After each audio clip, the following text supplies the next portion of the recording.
Bippity boppity boo. Welcome back to the homestead this morning, everybody. Let's go ahead and grab this link for the patrons. Today we're going to talk about Joseph Robinette Biden Jr. and apparently his lack of fitness to lead, according to multiple retired members of the brass.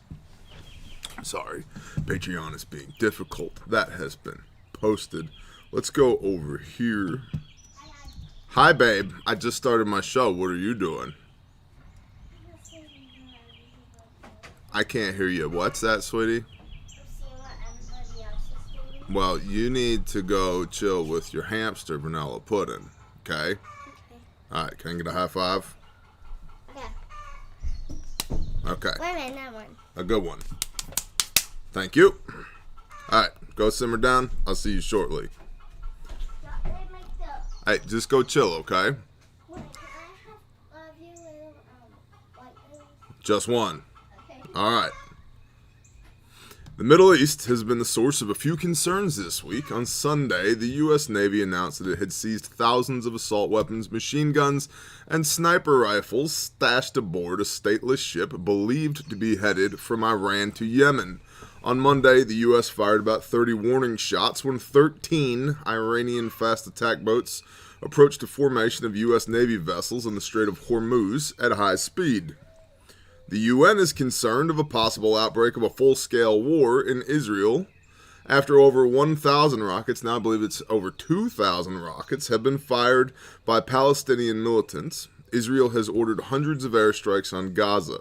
At least 360 people have been injured. Of course, these numbers are being updated constantly. And 71 people have died since the initial eruption of violence on the Temple Mount on Monday. Additionally, at least 14 senior Hamas commanders and officials have been reported dead. We got a lot to get to into this report today. I'm going to try and click it right along. At the time of this writing, the conflict is only escalating more and more rapidly. If this does develop into a full-scale war, it will involve other nations in one way or another. Multiple nations are already being called for de-escalation, or are already calling for de-escalation. Foreign Policy reported. The Biden administration has stonewalled efforts in the UN Security Council to call for a halt to the escalating violence between Israeli forces and Palestinian militants, leaving the United States politically isolated just as it seeks to refurbish its multilateral credentials. A letter released by Flag Officers for America noted the constitutional violations of the signing of so many executive orders by the Biden administration and that the will of the people cannot be represented without fair and honest elections. We'll be doing a screen share of this momentarily, so just hang on. And that the will of the people could not be represented without fair and honest elections. It also warned that President Joe Biden's mental and physical condition cannot be ignored and that the country is in deep peril. It was signed by 124 retired generals and admirals. Biden had promised during his campaign last year that he would be totally transparent with regard to his health, and both last week and this week, White House spokespersons have said that the transparency will be upheld when he has had his checkup later this year. The results are to be made public, and I'm sure we will believe them, because if there's anything we've learned recently, it's you can totally believe the government when they talk to you about medical things. Let's click on our screen share. Good morning to everybody out there in the world. Sarah Hoskins, over to Bus, Nick Shea, Almeria, Coal Miner's Daughter. Good morning, Coal Miner's Daughter. All our Blue Wrenches, Vic Cast, Cat, what's going on? If you're listening on the podcast, or if you're passively listening right now while you're driving your semi-truck or your BMW or your whatever, your pickup Ford F-350, four-door, 4x4 off-road, 6-inch body lift or whatever, good morning. Welcome. We appreciate you. Patrons, Love you guys. You're the best. Couldn't do the show without you. Wouldn't do the show without you. Please like, subscribe, and share. It helps us in our ongoing battle against the evil algorithmic robots. You can find us on patreon.com. Just search for Bear Independent on patreon.com. Or there's a little baby bear at the end of every video. You just click that. It takes you right over there. And of course, check out our American small businesses, bearindependent.com, and Refuge Medical. Now, you have links to all of these articles in the description here on YouTube and on Patreon. So I'm not just blah-blahing from my face hole. This is actual reporting, ? Or at least the best that I can do to facsimilate actual reporting. From thehill.com, Changing America, Shared Destiny, Shared Responsibility. 124 retired generals and admirals question Biden's mental health. Quote, "We must always have an unquestionable chain of command." You know, I agree with that.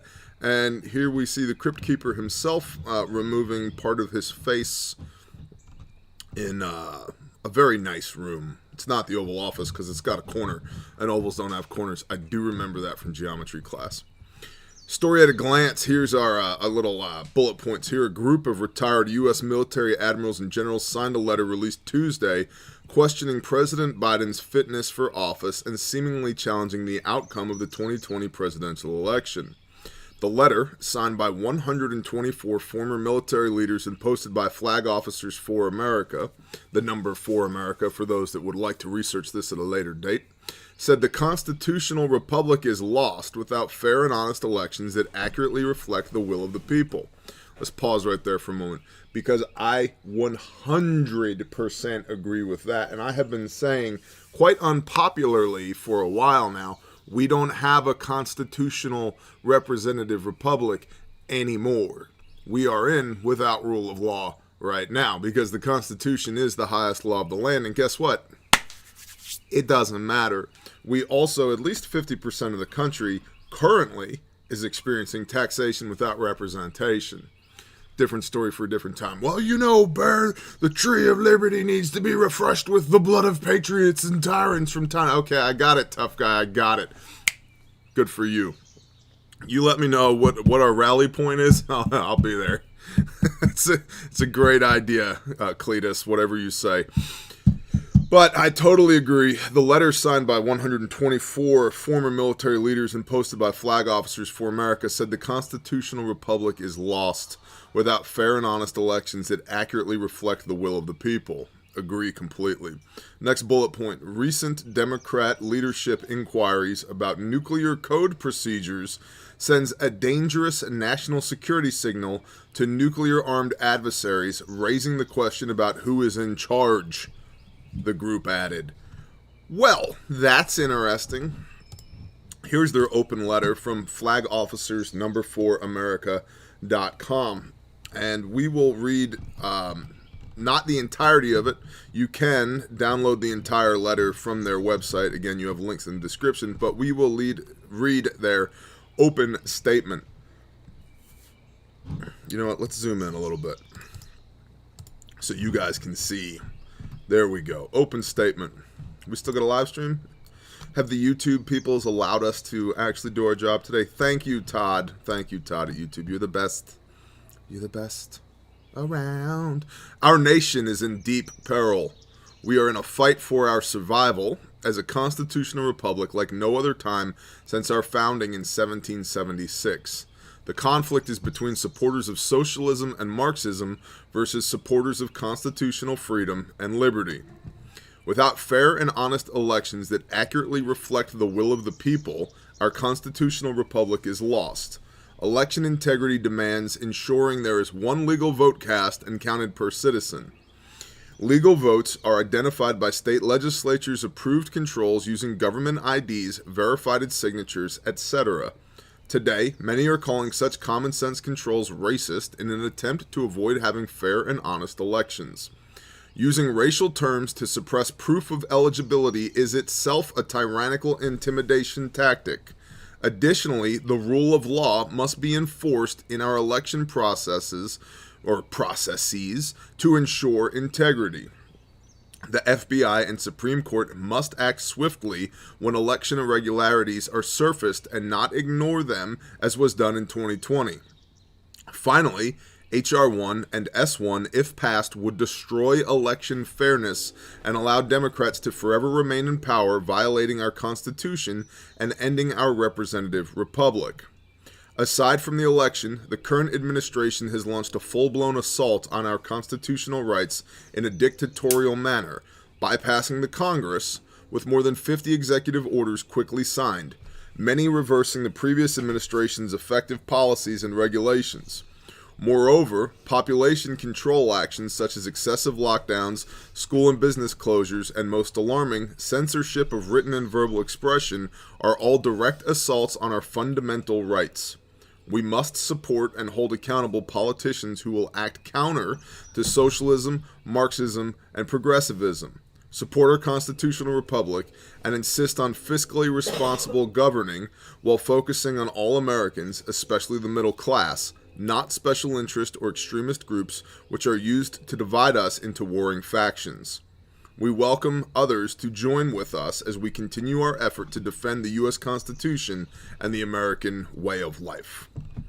And so that is an excerpt from that open letter from these 124 top brass that basically think that Biden is unfit to lead. Simmer down, Todd, at YouTube. Interesting days we're in. You know, I agree 100% with the sentiment of this open letter. I do not believe, me personally, this is me speaking now, I do not believe personally that we are in a situation anymore that politics is going to fix. The entirety of my life, I have, at least that I've had enough awareness to pay attention, I've watched good men and women go into a bad system in Washington, D.C. and either accomplish nothing because corruption and evil is so deeply entrenched there, or they themselves become corrupted by the evil. I've said many a time, how do you fix the engine on a car that you're driving 100 miles an hour down the highway? You don't. How do you remodel a house all the way down to the foundation repair while you're living in it? I've done it. It's a major pain in the ass.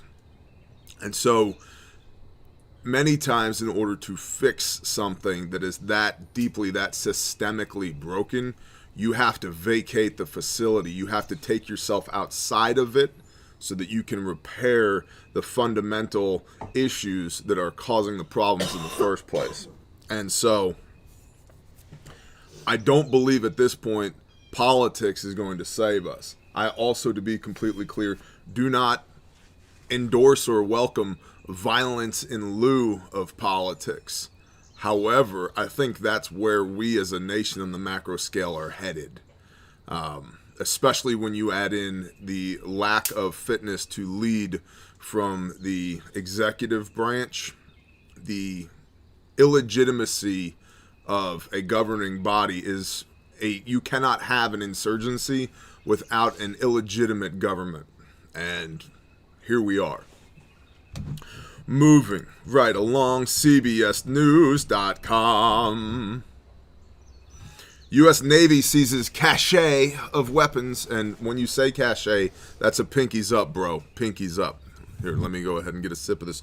Jocko, fuel, discipline, 4:30 a.m. wake up, crunches, pull-ups, kettlebells, jujitsu, prioritize and execute, and all those other things he says. All right, pinkies up, cache. There we go. U.S. Navy seizes a cache of weapons aboard ship. Aboard ship, this is great English in this headline here. Aboard ship in Arabian Sea, likely bound for Yemen. The U.S. Navy announced Sunday that it seized an armed shipment of thousands of assault weapons, machine guns, and sniper rifles hidden aboard a ship in the Arabian Sea, apparently bound for Yemen to support the country's Houthi rebels. Now, we're going to get into this a little bit, but about 3,000 Type 56 assault rifles, which are basically a Chinese AK variant. Before anybody loses their poo-poo, That's actually an assault rifle. That is the definition of assault rifle. That's it. Box fed, detachable box fed, intermediate cartridge, select fire, shoulder fired weapon. Those are assault rifles. When you say the AR-15 is an assault rifle, you are incorrect because it's semi-automatic. It's not an assault rifle. Type 56 Chinese AKs, those are assault rifles. Only 3,000 of them. There's only 3,000 of them. When laid out on the deck of the Monterey, you can see this picture on the screen here, the scale of the find came into focus. Sailors found nearly 3,000 Chinese Type 56 assault rifles, a variant of the Kalashnikov. They recovered hundreds of other heavy machine guns and sniper rifles, as well as dozens of advanced Russian-made anti-tank guided missiles. The shipments also included several hundred rocket-propelled grenade launchers and optical sights for weapons. So, yeah, there is a screen grab of all the weapons laid out on the deck of the ship. Just a few there, as you can see. That's quite the load of weapons. The Navy's Mideast-based 5th Fleet did not identify where the weapons originated, nor where they were going. However, an American defense official said the weapons resembled those of other shipments interdicted bound for the Houthis. Based on interviews with the crew and material investigated on board, the sailors determined the vessels came from Iran, said the official, who spoke on condition of anonymity to discuss the ongoing investigation. Now, for over here to the googly maps, we still got a live stream. Have they allowed us to continue to play in their sandbox? Michael Hammond, bless you. Thank you. And whoever else gave us a $5 bill, appreciate you. Tavar7, good morning. Blue Wrenches, good morning. What's up, Hans? Vicky Fulkerson, what's up, sister? Shaloha. The googly maps. So, in the Strait of, well, most people are like, yeah, Strait of Hormuz, whatever, dude. So if we zoom out a little bit here, looking on the screen, this boomerang-looking thing over here, that's Africa. Then you've got the Sinai Peninsula over here. And then this is the Arabian Sea. Not to be confused with Arabian Nights, the very popular song from the movie Aladdin. And not the remake, which was terrible, but the original.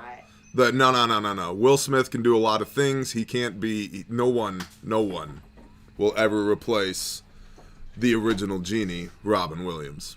Come on, bro. That's true. Now, so, the Arabian Sea over here, it's a sea by a bunch of Arabs, thus the Arabian Sea. And so you've got Kuwait over here, and then the Persian Gulf, or Arabian Gulf right here. And then this little crook in the Persian Gulf going out into the Arabian Sea is the Strait of Hormuz. Right here. Can you see it on the screen? Fabulous.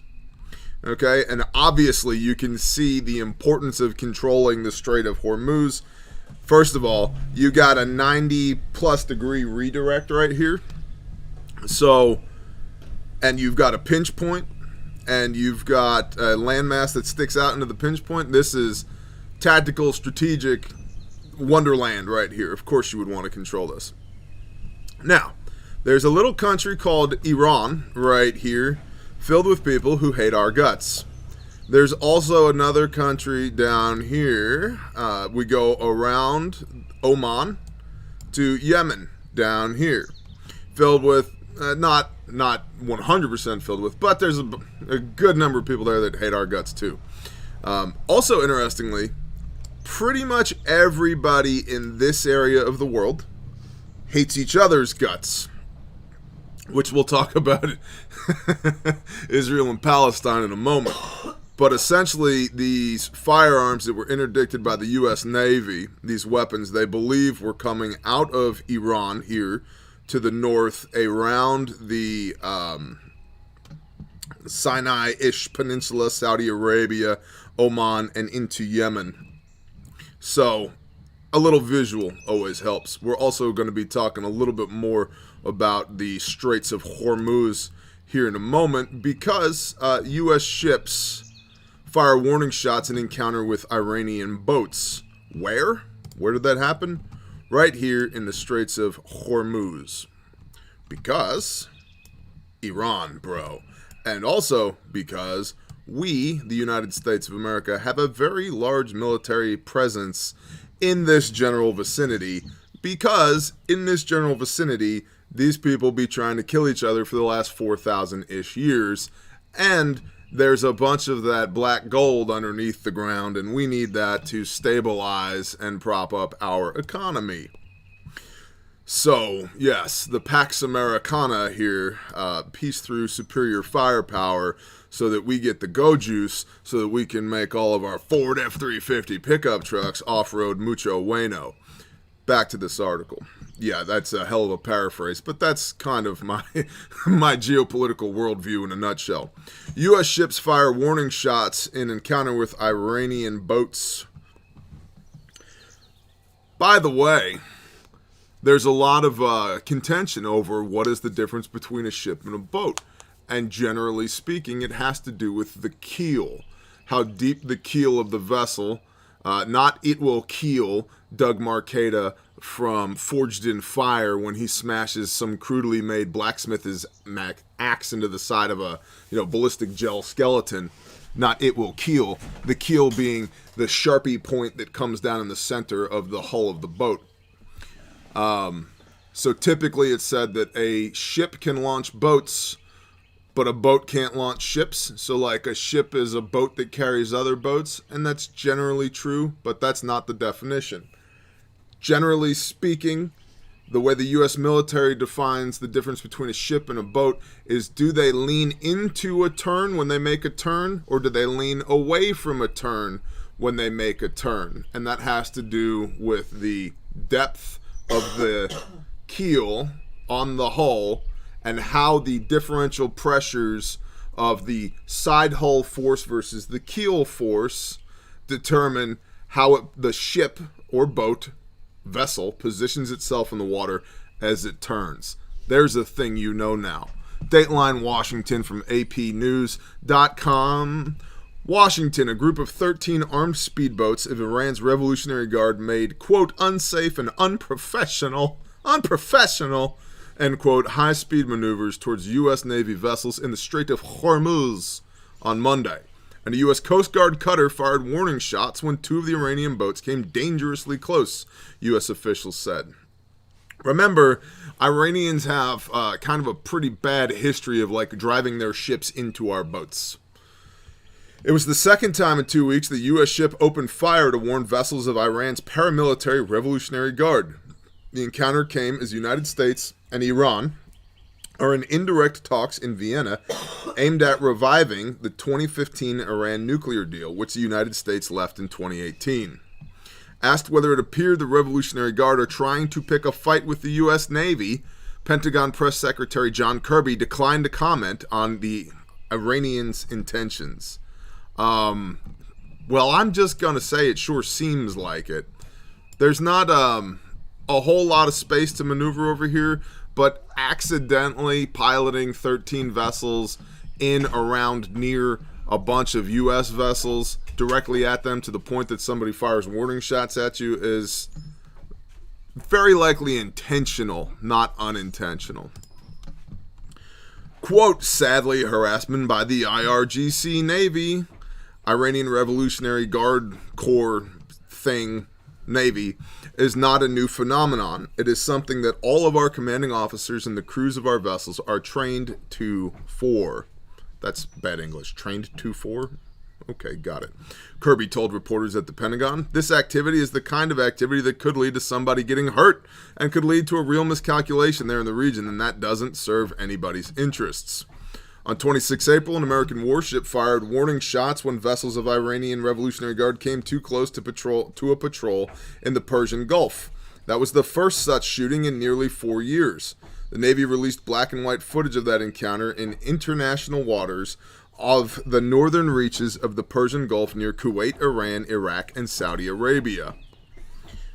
In the latest incident, Kirby said 13 Iranian vessels maneuvered at high speed towards 6 Navy ships that were escorting the guided missile submarine USS Georgia through the strait on Monday. The sub was sailing on the surface. By the way, so here's an interesting rule as well. The sub has to surface when you get, so Within 10 miles of a country's shoreline, that is their sovereign water space. Okay, so that water space there belongs to that country. Now, maritime law applies. You have to uphold any treaties that are within that 10-mile space there.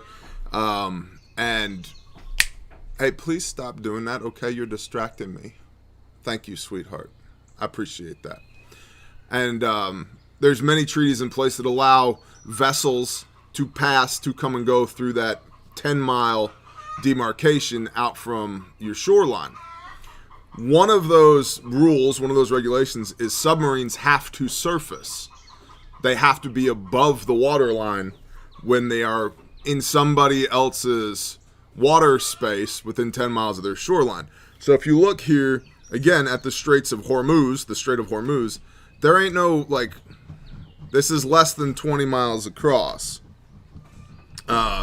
through here. So that submarine is going to surface. There's no area through here, this particular area, where there's, we're in, air quote, international waters. Now, also, interestingly, I believe the exclusive economic zone extends out to 100 miles from your shoreline of that particular country. Now, if you look in this area, the Persian Gulf, it's not that big. So you've got Kuwait, Saudi Arabia, the UAE, Oman, Iran, Iraq, right? Everybody's, this is our exclusive economic zone, except they all, Bahrain, Qatar, they all touch each other. So kind of, getting back to, these people have been trying to kill each other for the last 4,000 years. So that's why the submarine had to surface, is because it's a standing rule, it's a standing law that if you're within 10 miles of the shoreline, the submarine has to surface. And so when it's surfaced, it's going to be escorted essentially by a group of ships to protect it, because subs they don't do so great on top of the water. They're designed to be below the water.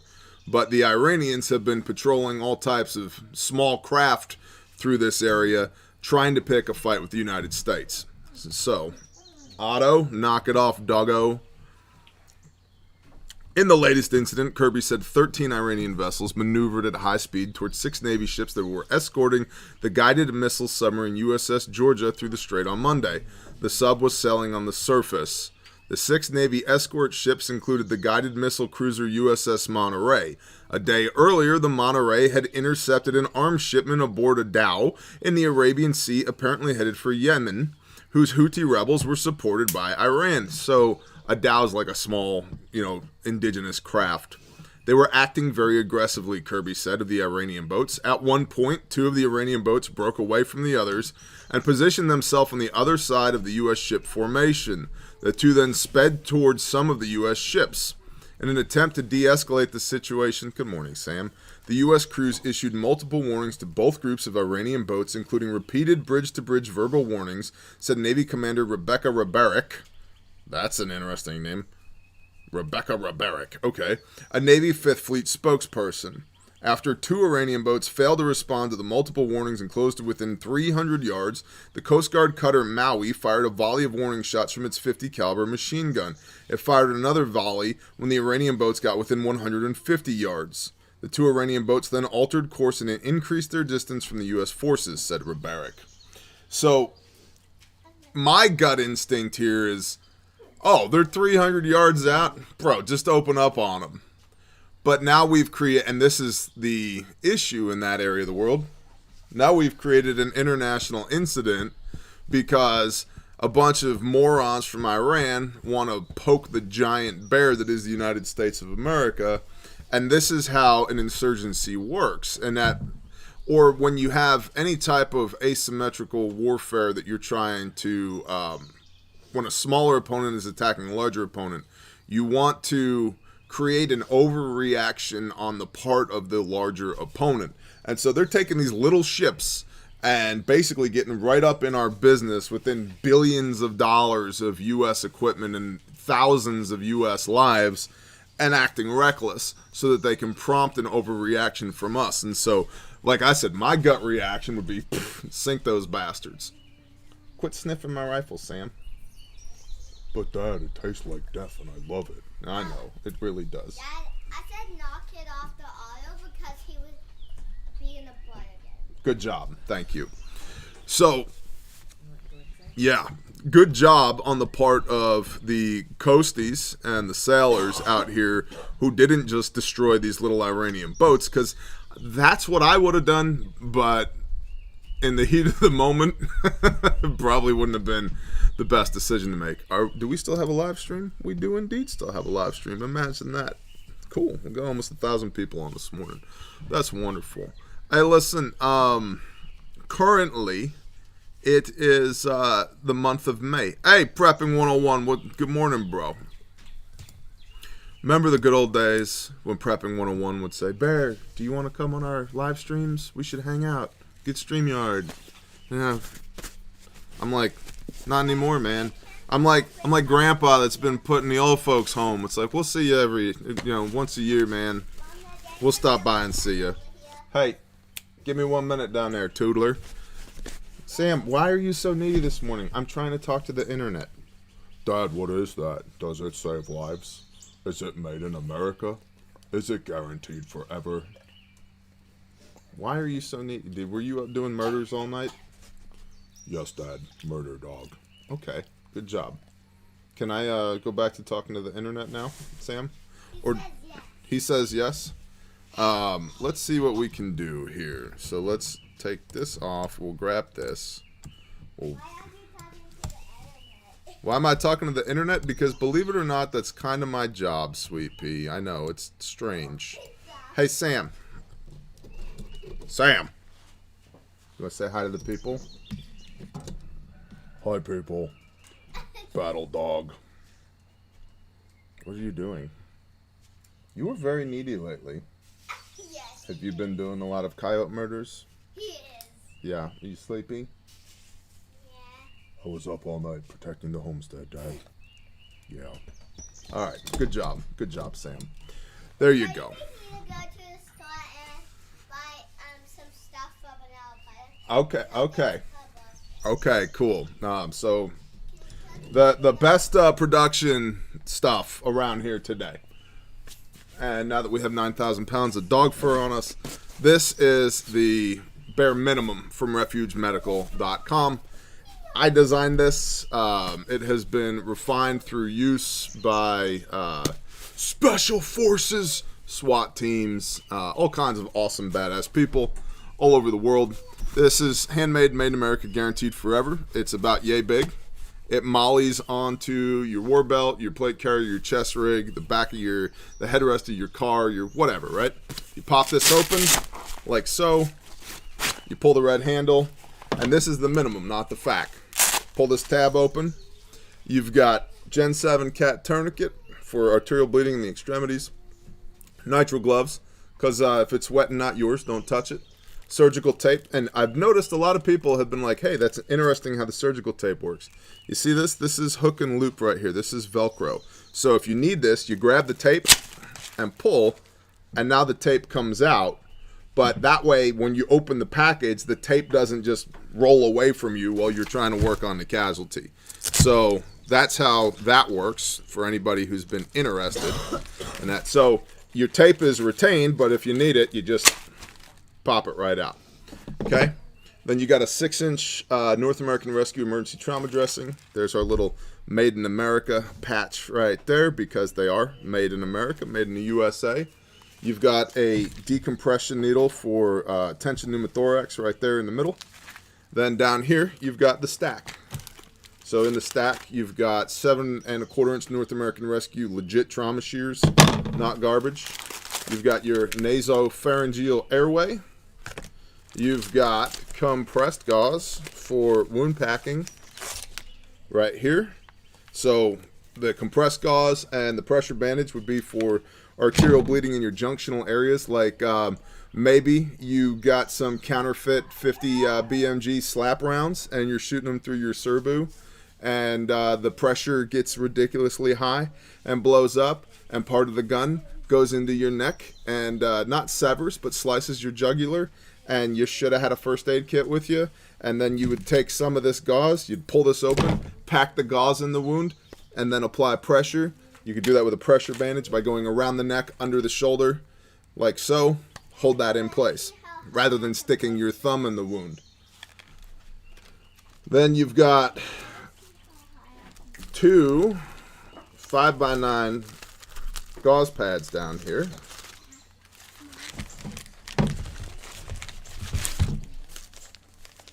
Two 5x9 gauze pads. These are large gauze pads because if we need gauze now, that means we probably need a lot of gauze. If we need a smaller amount of gauze, we'll take our shears and cut it into a smaller amount of gauze. And then 2 full-size, high-fin chest seals because bullets tend to go through people, not just in them. Exceptions to every rule. But, usually with a chest wound, you've got an entry wound and an exit wound if you're talking about a gunshot wound. You also have 2 lungs. So, left, right, in and out, whatever you may need. I don't really like kits that only include 1 chest seal because you've got 2 lungs. And like I said, most gunshot wounds, you have an entry wound and an exit wound. So, all right. Hey, why don't you go jump on a trampoline? That would be a really good idea. I think you should go jump on the trampoline. You're very extra this morning. And Daddy's trying to work, okay?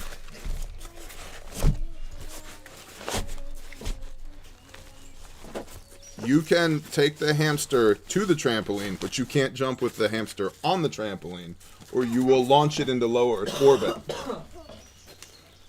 No, don't jump with the hamster on the trampoline. Okay? But you gotta go do something. You're hovering right now. This is the bare minimum. It comes in black, red, coyote, marpat woodland, OD green, multicam, gray, and I think that's it. Yeah. And Ranger green, right? Ranger green if you're a ranger or whatever. And not just United States Army Ranger. You could also be like an Elven Ranger from Lord of the Rings, maybe. I don't know. Anyway, you could get these at bearindependent.com or refugemedical.com, and it's May is Stop the Bleed month, so you get 20% off everything at the store this month using promo code Stop the Bleed. You also get 10% off training this month, which is very rare. We almost never do that, but hey, it's Stop the Bleed month, so if you want some training on how to use this stuff, you can check out refugetraining.com. Let's get back to just driving this train wreck right off the rails today. It's a great show, the best show. It's Tremendous Bear. Believe it. We still got some people on the live stream. That's good. 900-ish people. That's all right. All right. Good morning, everybody. Lumph, Andy Barnes, Kat, Tavar, Sean. See these questions? They go by so fast. What are you doing, Sam? He's eating flies. Eating flies. Roger that.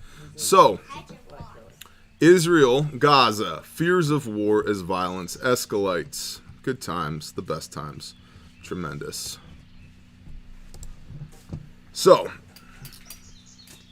the deadly exchange of fire between Palestinian militants in the Gaza Strip and the Israeli military has escalated significantly, with the UN fearing a full-scale war. Quote, full-scale war. Maybe. More than 1,000 rockets have been fired by Palestinian militants, Israel says. I believe that number is now over 2,000. Israel has carried out hundreds of airstrikes on Gaza, destroying 3 tower blocks and killing senior Hamas officials. By the way, Pastor Joe Fox, Viking Preparedness, his Patreon channel yesterday had as usual, a pretty good video about a bunch of things. But one of the things he was talking about is the intelligence differential between Israeli military and Hamas insurgents. The difference between indescript, inaccurate rockets and then laser-guided direct-fire munitions. So it really doesn't make much sense. Hamas is firing thousands of rockets, which can be aimed-ish ? And Israel is responding with essentially surgical attacks. Yes, there's collateral damage, which is part of what Hamas is dependent upon, because it just besmirches the reputation of Israel. But the accuracy with which Israel can return fire greatly outweighs the accuracy with which Hamas is initiating the engagement in the first place. Since Monday, at least 65 Palestinians and 6 people in Israel have died. That includes 16 Palestinian children caught up in the conflict. UN Secretary General Antonio Guterres said that he was gravely concerned by the ongoing violence. In a phone call to Israeli Prime Minister Benjamin Netanyahu, U.S. Secretary of State Anthony Blinken condemned Hamas rocket attacks, but said Israel had an obligation to avoid civilian casualties. And see, that's part of what Hamas is dependent upon, is the optics of dead children. Now, make no mistake, I don't think anybody's kids should get killed in conflict. At all. If Hamas has a problem with dead children, maybe don't launch a couple thousand missiles into Israel, because they're going to respond. I'll give you a great example of this. If you come to my gate and you start shooting at us, and you and your whole family's out there, and we return fire, and one of your kids accidentally gets killed in the engagement, I mourn the loss of your children 100%. And I hate the fact that that had to happen. But don't come here and start some shit, because we're going to end it. It's the same way with Israel. You don't want your children blown up in attacks of retaliation. Don't launch 2,000 missiles into Israel. And of course, Hamas has a long history of playing these types of games. Anthony Blinken, had sent Deputy Assistant Secretary of State Hadi Amr to meet both sides. The fighting erupted on Monday night after weeks of rising Israeli-Palestinian tension in East Jerusalem, which culminated in clashes at a holy site revered by Muslims and Jews. Violent unrest in towns in Israel with mixed Jewish and Arab populations has led to hundreds of arrests. Lod, near Tel Aviv, is under a state of emergency. Here you see 2 Jewish gentlemen, Israelis, carrying out Torah scrolls. That's what these are. In this image here from Reuters. Mr. Netanyahu said the government would use all its strength to protect Israel from enemies on the outside and rioters on the inside. But the Palestinian Authority condemned Israel's military aggression in a tweet, saying it was traumatizing an already beleaguered population of 2 million people. Then don't shoot missiles into Israel, you dumbasses. On Wednesday, Israel had said that it killed senior officials of the Hamas group in Gaza, and was also targeting missile launching sites. This was only the beginning. Quote, "This was only the beginning. We will inflict blows on them that they have never dreamed of," said the Israeli Prime Minister. Hamas, which runs Gaza, confirmed the death of its commander in Gaza City and other, air quote, warriors. Thousands of leaders and soldiers will follow in their footsteps, Hamas said in a statement reported by Reuters news agency. But the Russian Foreign Ministry in a statement quoted a Hamas spokesperson as saying the movement was ready for a ceasefire if Israel stopped violent acts in East Jerusalem and illegal measures in respect of its native Arab residents. The Hamas-run health ministry in Gaza says that more than 360 people have been injured there since the conflict began, as well as 65 who have died.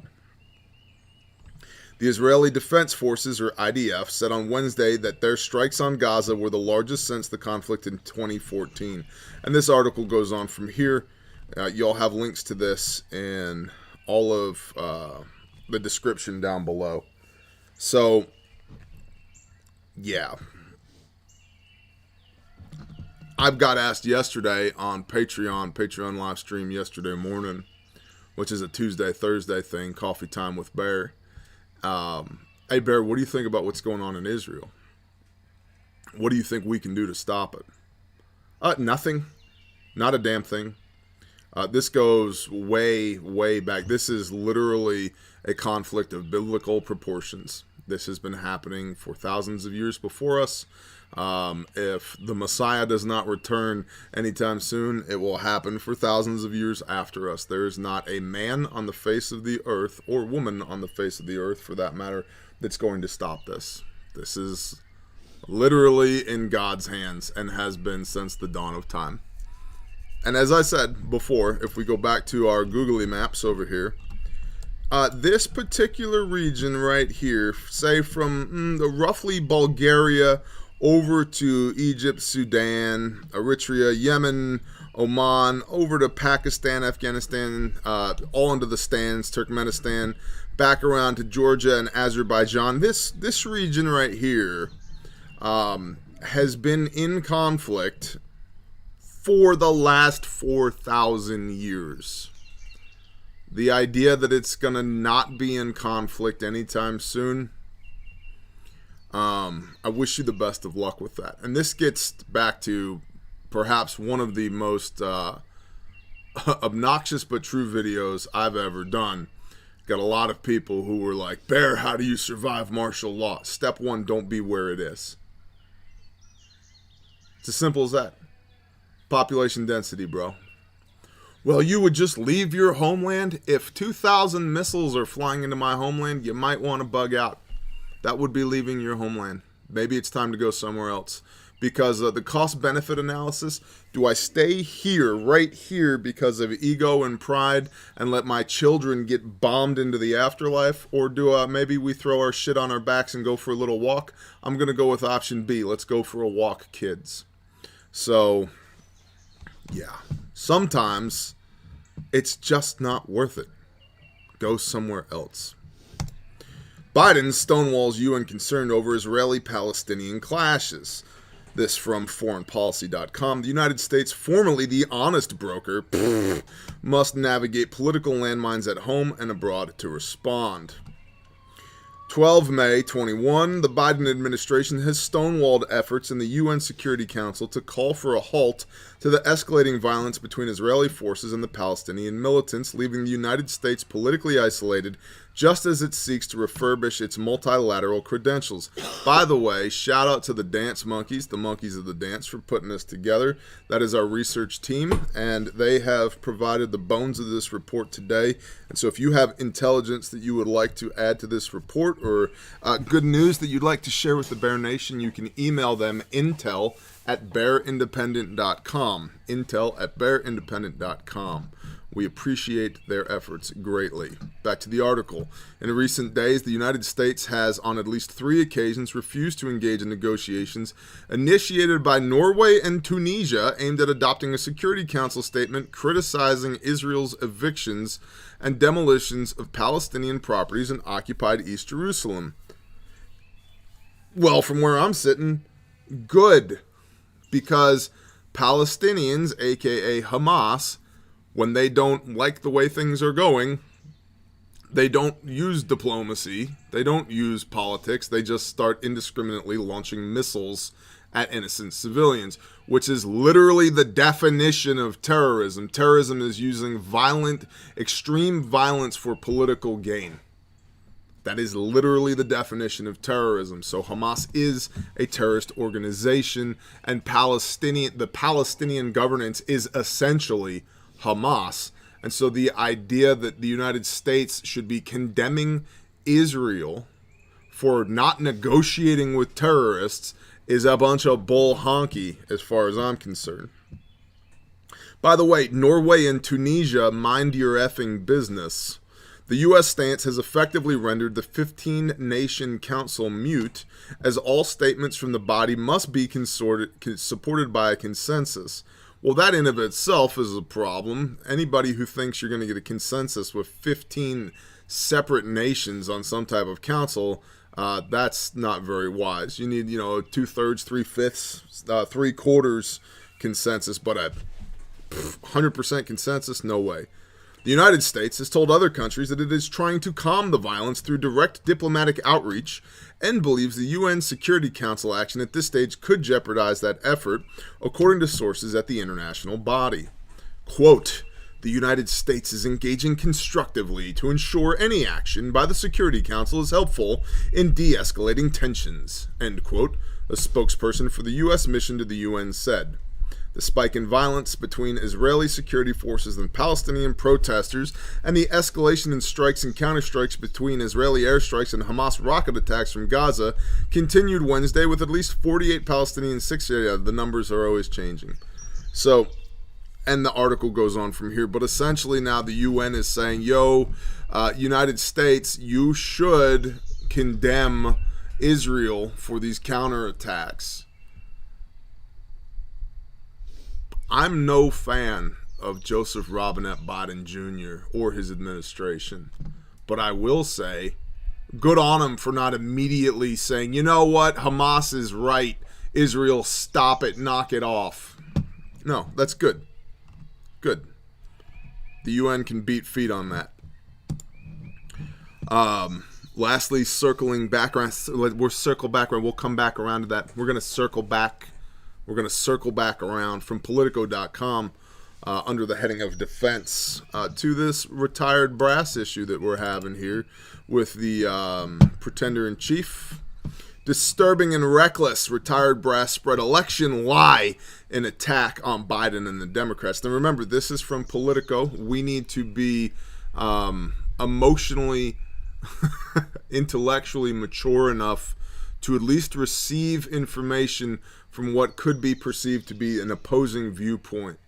Right? Remember, the height of intelligence is to be able to articulate both sides of an argument. So, from Politico, the open letter from 124 retired officers alarmed current and former military members concerned about the politicization of the military. Notable signatories included retired Army Brigadier General Don Balduke, who is running for the U.S. Senate in New Hampshire. Live free or die.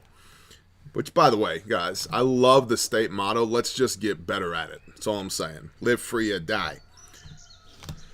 A day after 124 retired generals and admirals released a letter spreading the lie that President Joe Biden stole the election. All of these are air quotes, asterisks, and wink winks. Current and former military officers are speaking out, calling the missive a dangerous new sign of the military being dragged into the trenches of partisan warfare. Look at the language they're using here. The trenches of partisan warfare. Well, by the way, the military should not be politicized, but has been essentially from its inception. That's neither here nor there. And also, by the way, these people who wear a uniform and swear an oath are also, while it may not seem it, entitled to an opinion. And there is an ultimate arbiter of truth here, and that is the United States Constitution. And so if the Constitution, which has been sworn to be upheld, is not being upheld, then they not only have an opinion on the matter, but a duty to protect said Constitution from all enemies, foreign and domestic. But of course, that's neither here nor there. The open letter on Monday from a group calling itself Flag Officers for America advanced the false conspiracy theory that the presidential vote was rigged in Biden's favor and warned that the nation is in deep peril from a full-blown assault on our constitutional rights. I would agree with that. Under a Democratic Congress and the current administration, they wrote, our country has taken a hard left turn towards socialism and a Marxist form of tyrannical government which must be countered now by electing congressional and presidential candidates who will always act to defend our constitutional republic.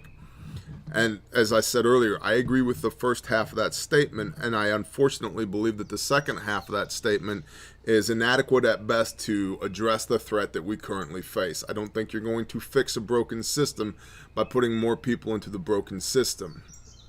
It's like it's a meat grinder, bro. It's like you keep throwing kittens into the meat grinder and expecting cats to come out the other end, and all it is a bunch of ground up mess. Like, the system's broken. The system's broken.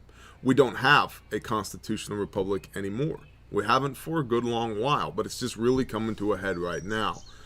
because facta non verba, deeds not words. Don't tell me what you're going to do, show me, right? Your actions speak so much louder than words. And if we look at how the Constitution is treated in these United States of America, we de facto are no longer a constitutional republic because we experience so many infringements upon the Bill of Rights every day. And nobody in governance really seems to care. And now it's gotten to the point that where we will just openly ignore all of those things for the greater good, which totally lines up with the marketing and messaging of Marxism and socialism and soon to be communism, for the greater good. And I think when you couple the fact that we're going to see, if not an economic collapse, a strong downturn in the U.S. economy, coupled with what many experts are already saying, we're probably within 60 to 90 days of real inflation in the United States. Like last time this was seen was during the Carter administration, could get worse than that. So a weakening of the economy, inflation, we know we have global conflicts, we have weak leadership in the Oval Office, and there's food scarcity and supply chain logistics are abounding, plus cyber warfare. All of this is indicative of a decline of an empire. It's unfortunate. Love the empire, man. I'm a big fan of America. I love it. But it's all indicative of the decline of an empire. And so, as that happens, I believe the push from a federal level will lean more towards centralism, more towards socialism, more towards communism, because there's going to be a reduction in resources, and the largesse that we've come to know as Americans will begin to tighten up, and then we'll actually really tighten up. And the argument is going to be made from the authorities, the powers that be, that you need to trust us. We're from the government and we're here to help, and we can do a better job administering these limited resources than you can. We all need to work together for the air quote greater good, so that we can make sure that our brothers and sisters, our comrades, don't go without. Everybody do their part. That kind of messaging. And what I think is going to take us from socialism light and the theocracy that we have currently, thugocracy that we have currently, towards very likely socialism actual. And then who knows what happens from there. Does the Tree of Liberty get thirsty? Maybe. We'll see what happens. Does balkanization happen? Probably. I think it's just a matter of time, because if we have a weak central government, sooner or later states are going to go, you know what, it no longer makes sense for us to suckle on the teat of the federal government. There's no milk to get from there. We'll go find another tit to suck on, or we'll become our own tit. So, refugetraining.com. That's our new jingle. So everybody in training division needs to learn that. Okay, good talk, babe. We got some classes coming up. Moore, Oklahoma, which is right outside of Oklahoma City. You got a 4-hour class coming up on the 23rd of May, which is not that far away, 9 days away. Not this weekend, but next. So if you want to learn how to not bleed out and die in Moore, Oklahoma, come see us, refugetraining.com. We have another class in Paola, Kansas. Let's bring up Paola on the map. Big old, massive Paola, Kansas. Shabba-dabba-doo, Kansas City. Boom. Boom. Where is it? Somewhere over here. It's somewhere over here. Shabba-dabba-doo. It's in this general vicinity. Southwest of Kansas City. So if you are somewhere near Kansas City, within a few hours of Kansas City, we would recommend the Paola, Kansas class to you. It's 13th of June. Of course, these classes include a trainer kit for you as well. You get a trainer tourniquet, trainer combat gauze, trainer pressure bandage, trainer airway, trainer chest seals, all of that to learn how to actually use the equipment. It is not death by PowerPoint. It's a 4-hour class, at least 2 of which is hands-on learning. You learn the methodology of how to apply this stuff. You learn the mindset of the immediate responder, and you learn the medicine of the March algorithm and how to prioritize care, what to do, and why it matters. And then, of course, we've got the Tallahassee, Florida class. By the way, you can use and should use promo code STOPTHEBLEED for all of this for 10% off this month off of training, which, as I said, is incredibly rare for us. We very rarely do that. But because it's Stop the Bleed month, May is Stop the Bleed month, you can use promo code STOPTHEBLEED at refugetraining.com for 10% off. And then in Tallahassee, Florida, that we will be there on June 6th, morning class and afternoon class. And not only will I be there, my wife will be there with me, and Angery American, the world famous preparedness author, Angery American, he of the Going Home series and the new book, Decline and Decay, written also with his buddy Alan Kay, who is a rock star. What's up, Alan? What's up, brother Angery American? So Angery American and his wife Mel will be there as well, and we'll just be hanging out all day doing prepper stuff, teaching people how to not die, fellowshipping in the parking lot. We should bring the big grill for Florida and set up in the parking lot and just cook a bunch of. Let's do lunch. Phelps, Florida, let's do lunch. Let's bring that grill, load the cooler full of meat, and just cook in the parking lot for everybody. That's it. We're doing it. Handled. It's BYOB, but if you're drunk in my class, I'll beat your ass. So, yeah. Bad news. We're gonna demonstrate. Drunk people is lots of fun. We're gonna demonstrate decompression on you. Put one right here. Yeah, you get your neck tourniquet. So we just decided we're gonna do a grill out, a barbecue in the parking lot of the Holiday Inn in Tallahassee on the 6th. So if you're coming to the morning class, make sure you stay for the food. If you're coming for the afternoon class, make sure you get there early enough for the food, and we'll all be just partying in the parking lot. Lastly, Bear Nation, I love you guys. My favorite cousin, Rachel, her house burnt down. And that sucks because this happened about 2 weeks ago. And we found out about it. And I've been trying to get a hold of her, but her phone melted when her house burnt down. And the homeowners is going to pay for the house, the structure itself, but none of the contents. And so they're working on a stuff fund, and currently their stuff fund is $160 out of a $10,000 goal. So they've got kids, they've got animals, their life just got burnt to the ground. And as somebody who's gone through a fire ourselves, and as somebody who has had lots of friends and loved ones who have had to deal with fires as well, if you feel it in your heart, if you feel a little tug on your heart to help my cousin replenish their life, get some of their stuff back, there's a link to a GoFundMe here in the description. You can find it in the description on YouTube and on Patreon, and I, of course, will be making a donation as well. I just wanted to bring it to y'all's attention because you guys have been really good in the past at helping us when we've had other people with other needs arise, people we've never met before. Like that one day Monica told us that the person's house was on fire live on that live stream. That was incredible.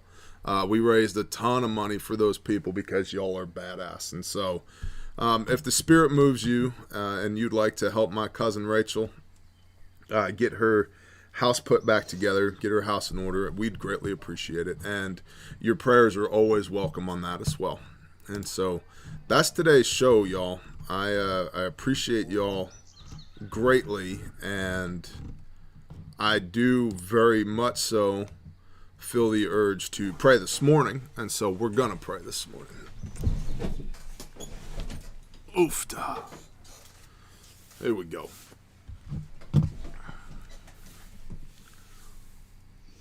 Good morning, Father Yah. Father, thank you for another beautiful day and an opportunity to just come before you and humble ourselves and seek your face. Father, thank you for brothers and sisters, and for sunshine, and for chirpy songbirds, and for an opportunity for me to rest and recover, and to engage with the Bear Nation, and to be blessed with the best job in the world, to hopefully be able to bring information and education and entertainment to your people, Father. And so I thank you for that. Father, I pray if there's anything within the sound of my voice right now, here on property or wherever my voice is being heard this very moment, Father, that if there is anything that is not of you, we come together in agreement and rebuke it in the name of Yeshua HaMashiach and command it to flee. Father, I pray that you would fill us up with your Ruach HaKodesh, your Holy Spirit, for wisdom and discernment first and foremost, that we would know right from wrong, that we would know good from bad, and that we would be led by you towards truth always, and that we would be led away from the lies of the enemy.